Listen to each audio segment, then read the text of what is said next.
காலையில எந்திரிச்சதுமே எல்லா அம்மாங்களுக்குமே இருக்கிற ஒரே டென்ஷன் என்னன்னா, ஸ்கூலுக்கு குழந்தைங்களுக்கு என்னடா செஞ்சு குடுத்து விடலாம் அப்படின்றது தான் தோணும். இன்னைக்கு நம்ம பார்க்க போற ரெசிபி பிரேக்ஃபாஸ்ட்டும் செய்யலாம், லஞ்சுமே செய்யலாம். வாங்க எப்படி செய்யலான்றது பார்க்கலாம். அதுக்கு ஜவ்வரிசிய ஊற வச்சு எடுத்துக்கலாம். திருகுன உருளைக்கிழங்கையும் எடுத்து வச்சுக்கலாம். அரிசி மாவு, சின்ன வெங்காயம், சீரகம், மல்லி இலை, பச்சை மிளகா. இதில காரத்துக்கு பச்சை மிளகா மட்டும் தான் போட போறோம். வேற எதுவுமே போட போறதில்ல. மிளகா அவங்களோட விருப்பத்துக்கு ஏத்த மாரி நம்ம போட்டுக்கலாம்.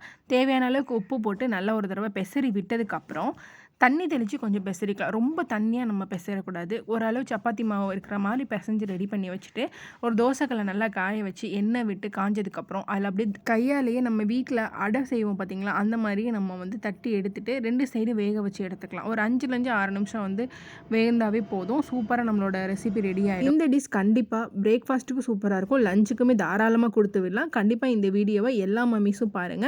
தேங்க்ஸ் ஃபார் வாட்சிங். இந்த வீடியோ புடிச்சா நம்ம சேனல சப்ஸ்கிரைப்